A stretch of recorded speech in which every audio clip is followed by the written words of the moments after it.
You know, Sebastião Salgado once said, it's not the photographer that makes the photograph, it's the person being photographed. After my bride has gotten dressed, all of those preliminary getting ready photographs are taken care of. It's very important. It's sort of something that I've established for myself, sort of a signature image. With my 85-1.4, what I want to do is I want to get some beauty shots of my bride. I want to make this bride look beautiful. I might even show her a couple of these images to give her confidence for the rest of the day. The most important element, what is it, guys? It's light. That's number one. Number two, trust. Remember that. I want that bride to trust me as much as possible. I've already established that a little bit. We've talked a few times on the phone. I've walked in here and I didn't walk in here with gangbusters and I didn't walk in here, terribly boisterous. I was understated and I'm just really going to try to put myself in her shoes. I want to make her as much at ease as possible. I want to put her sort of in a place where, well, quite frankly, she may never have been photographed by a professional photographer before, and I have to keep that in mind.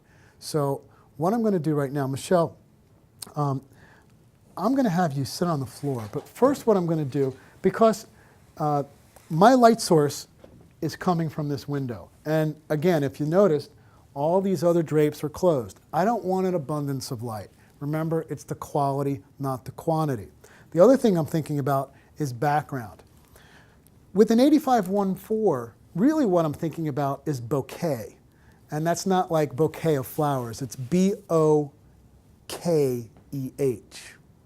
And it means the area out of focus, the quality of the area out of focus. That's what's so great with this lens.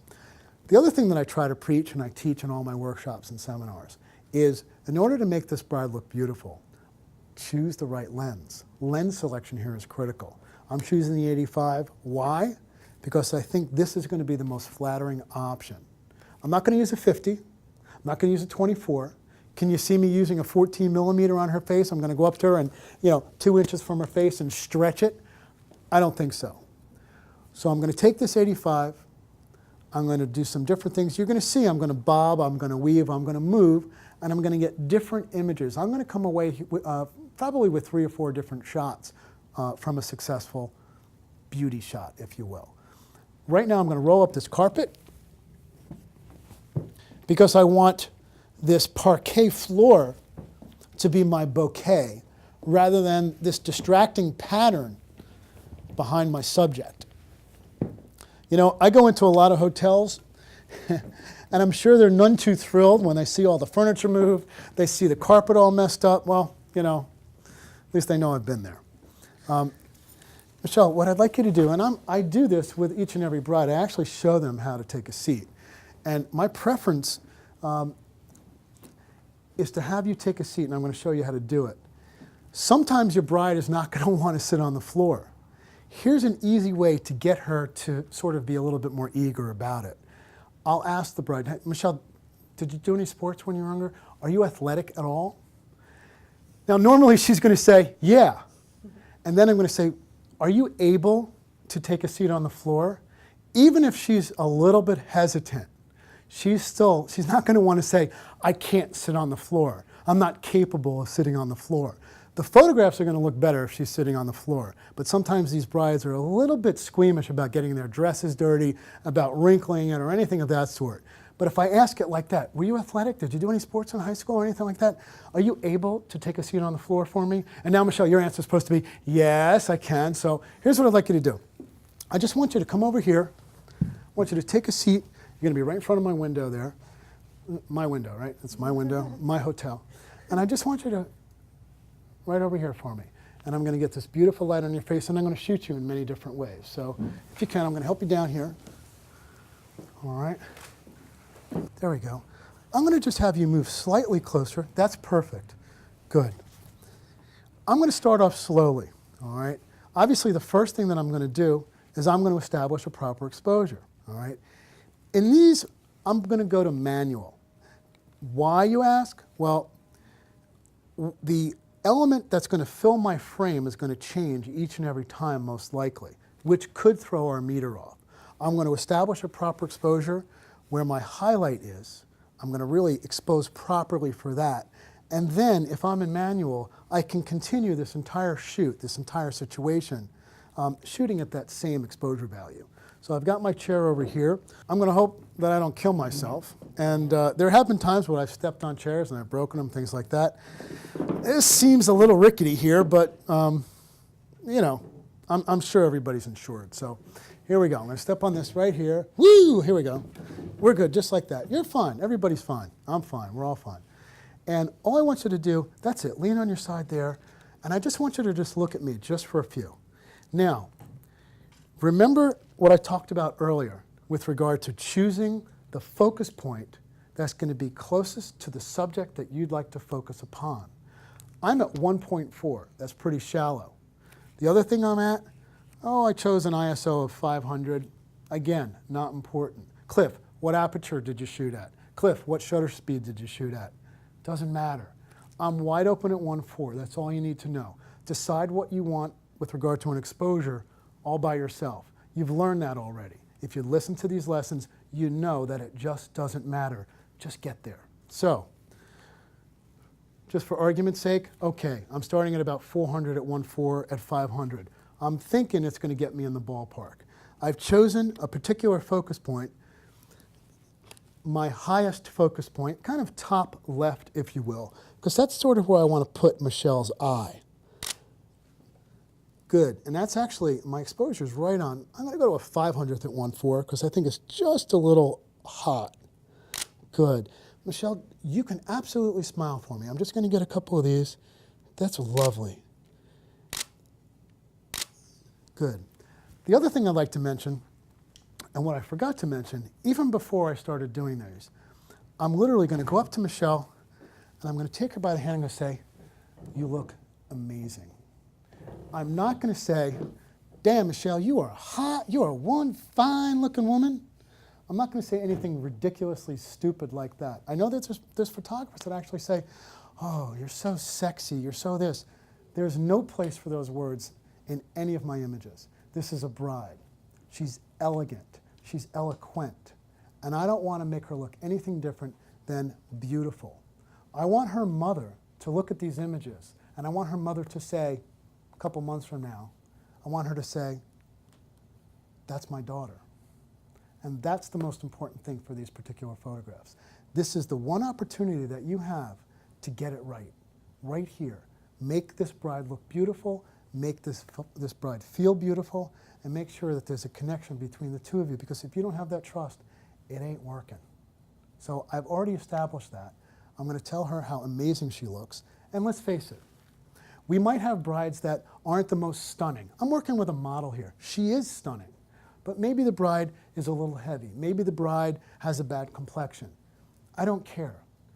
Every bride can look beautiful. I don't have to tell her, oh my God, you're gorgeous. I don't use that word. I'll say, you look amazing. You look great.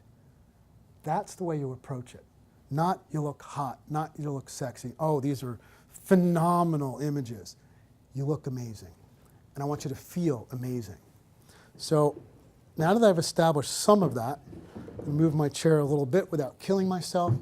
And I just want you to look up towards me. Take your veil in your hand and just wrap it around you just slightly.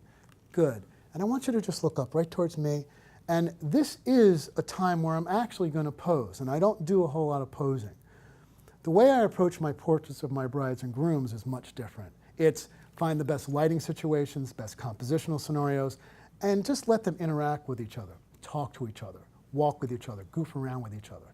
This is different. This is a posed portrait. Does Cliff Mountner do posed portraits?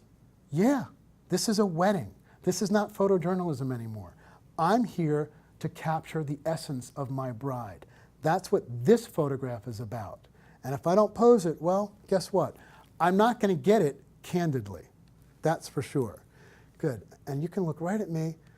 Turn your head this way, just a fraction. That's okay. You can keep that tilt there. Back this way. Good. Right there. We're going to take a few of these. I've got my exposure perfectly set. Good. Bring your chin up just a hair for me. And take your head and tilt it this way just a minute. There we go. Awesome. Now, you'll also notice that I'm above my bride.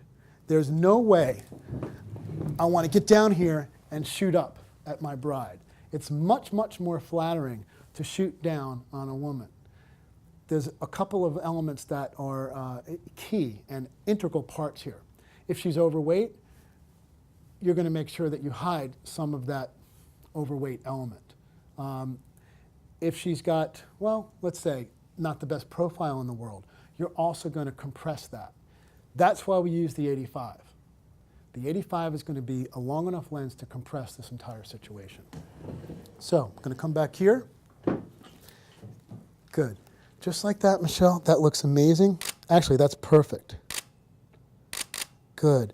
And I want you to feel comfortable enough to smile at me, not smile at me, whatever you want to do right now.